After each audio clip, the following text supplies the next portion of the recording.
안녕하세요. 하나이비인후과병원 장규선입니다. 이번 시간에는 최근에 이슈화되는 건강 뉴스들을 몇 개를 선별을 해서 알려드리도록 하겠습니다. 먼저 첫 번째 건강 뉴스입니다. 헬스조선에서 나온 뉴스인데요. 감기인 줄 알았는데 아니었다. 소변새까지 진해진다면? 이라는 제목입니다. 한번 읽어보겠습니다. A형 간염은 초기 증상이 감기와 비슷해 감기 환자가 많은 환절기에 특히 방심하기 쉽다. 감기하고 A형 간염 두 질환 모두 피로감이나 열감, 근육통 등 몸살 기운과 함께 식욕 저하가 나타나지만 감기 증상과 함께 더불어 소변색이 변한다든지 눈과 얼굴이 노란 황달기가 보인다면 A형 간염을 의심을 하고 혈액 검사를 받아보는 것이 좋다라고 설명하고 있습니다.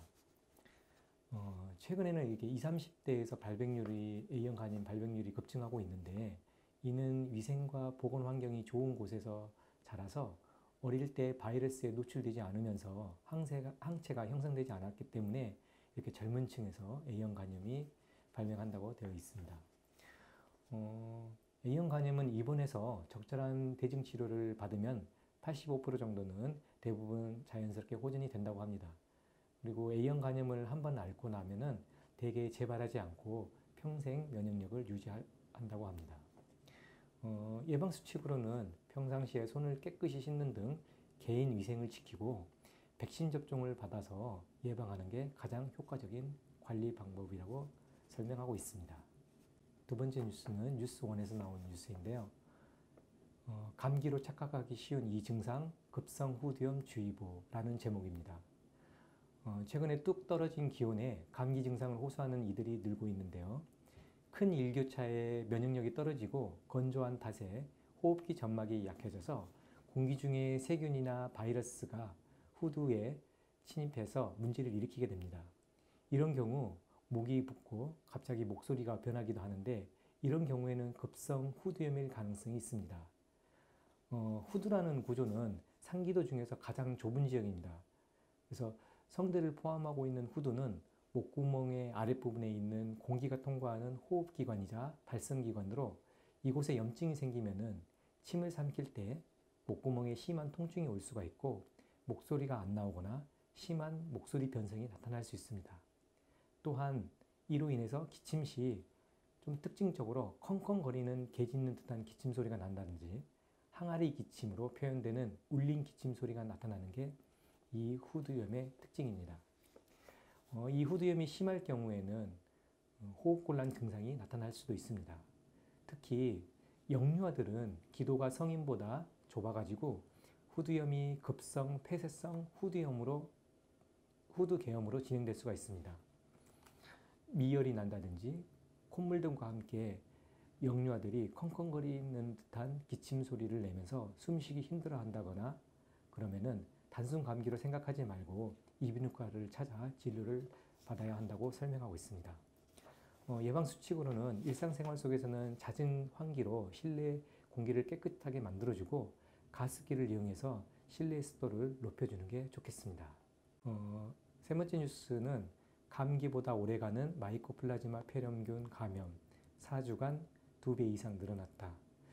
최근에 제가 진료 보는 중에도 감기로 오신 분들 중에 혹시 내가 좀 기침이 일주일 이상 가신 분들은 내가 혹시 요즘에 뭐 마이코플라즈마 폐렴이 매스컴에 나오는데 그런 건 아닌지 이렇게 문의 주신 분들이 많았는데요.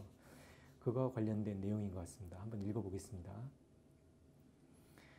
질병관리청은 마이코플라즈마 폐렴균 감염증 입원 환자가 최근 4주간 약 2배 증가했다고 17일 밝혔다. 특히 소아를 포함한 학동기 아동, 1에서 12세가 학동기 아동인데요. 입원 환자의 80% 정도를 차지하고 있어 소아 및 학령기 아동의 감염 예방을 위한 개인 위생 수칙 준수를 당부하고 있습니다.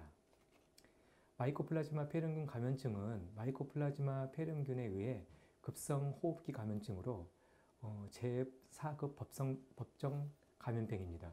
그래서 이 마이코플라즈마 폐렴균이 최근에 중국에서 많이 활발해가지고 새로 생긴 병이 아니라 이전에도 우리나라의 경우 3, 4년 주기로 유행을 하고 있었습니다. 증상으로는 발열, 두통, 콧물, 인후통 등 일반적인 감기 증상하고 유사하지만은 감기는 한번 앓으면은 보통 한 일주일 지나면 일주일 내로 대부분 다 호전이 되는데, 이러한 마이코플라즈마 폐렴인 경우에는 증상이 발생하면 약 3주간 지속이 되는 게 특징입니다. 그래서 감기가 통상 일주일 정도 증상 지속되는 거에 비해 이렇게 3주간 지속되는 게 특징이기 때문에 일주일 이상 감기가 지속될 경우에는 혹시나 내가 이런 건 아닌지 가까운 병원을 방문해 보시는 게 좋겠습니다. 이것뿐만 아니라 이렇게 마이코플라즈마 폐렴이 있으면은 인플루엔자 및 다른 호흡기 감염과 중복 감염이 발생할 수 있고, 이렇게 발생했을 시에는 일부 사례에서 중증으로 진행되는 경우가 있어서 의료기관의 진료를 통한 조기 진단 및 적절한 치료를 받을 것을 권장하고 있습니다. 그래서 질병관리청장은 마이코플라즈마 폐렴군 감염증은 예방 백신이 없어서 개인 위생 수칙 준수가 무엇보다 중요하기에 올바른 식기와 기침 예절을 준수해야 한다고 설명하고 있으며, 특히 학교나 유치원, 어린이집 등 공동생활을 하는 공간에서는 식기, 수건, 장난감 등의 공동 사용을 제한하고 소아, 학령기 아동들의 호흡기 증상 발생 여부를 관찰하여 적시에 의료기관을 방문해 달라고 당부하고 있습니다. 마지막 네 번째 뉴스인데요. 이거는 서울경제에서 나왔던 뉴스입니다. 술 한두 잔에도 얼굴 빨개지는데 이런 남성 입영 위험 높다. 최근에 연말 연시라 그래서 이제 회식 모임들이 많은데요. 아마 그와 관련된 뉴스인 것 같습니다. 한번 읽어보겠습니다. 술 한두 잔에 얼굴이 붉어지는 체질을 가진 남성은 음주 여부와 상관없이 그 자체만으로도 협심증, 심근경색이 발생할 위험이 높다는 연구 결과가 나왔다. 한양대 의과대학 응급의학과 교실에서 19세 이상 성인 표본 22,500명을 분석을 하였는데, 음주 후에 얼굴이 빨개지는 안면 홍조와 심혈관 질환 사이에 이런 연관성이 있는가를 관찰했습니다. 술을 마시면은, 그러니까 술의 주성분인 에탄올은 체내에서 알코올 분해 효소에 의해서 아세트알데히드로 바뀝니다. 근데 이 아세트알데히드가 1급 발암 물질입니다. 그래서 음주 다음 날 우리가 숙취를 유발하는 물질이 바로 이 아세트알데히드인데, 이를 분해하는 효소의 활성이 감소하면은 아세트알데히드 체내 축적량이 많아집니다. 이에 따라서 얼굴도 빨개지고 이렇게 심장도 빨리 뛰는, 그런 맥박이 빨리 뛰는 느낌도 있고, 심한 경우에는 두통 또는 가슴 두근거리는 증상도 나타나기도 합니다. 보통 이러한 이런 증상들은 서양인보다는 한국과 중국, 일본처럼 동양인에게 많은 편입니다. 이거는 유전적으로 체내에서 알코올을 대사시키는 효소의 기능이 떨어져 있는 탓에 소량의 음주만으로도 체내 독성 물질이 빨리 증가하는 것이기 때문입니다.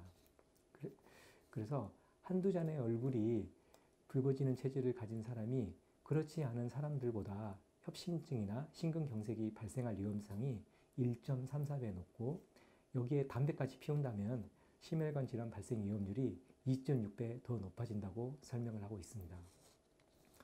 그래서 한국인에게는 아세트알데히드 분해 효소의 기능이 떨어지는 것 자체가 심혈관을 막히게 할 위험을 높인다는 연구 결과가 여러 연구에서 확인됐었습니다. 그래서 이런 상태에다가 술을 마시고 담배를 피우는 것은 불에 기름을 붓는 격인 만큼 연말 연시 건강을 생각한다면 반드시 금주와 금연을 하는 게 바람직하지 않나 생각합니다. 네, 이상 네 가지 건강 뉴스에 대해서 설명드렸고요. 아무튼 최근에 독감 환자들도 많이 늘어나고 있고, 코로나 환자들도 심심치 않게 발생하고 있습니다. 이러한 것들은 평상시에 개인 위생 수칙을 지키는 게 매우 중요합니다. 이상 오늘 마치겠고요. 구독과 좋아요 눌러주시고요. 혹시 궁금하신 사항 있으면 댓글도 달아주시면 저희가 나중에 확인하고 알려드리겠습니다.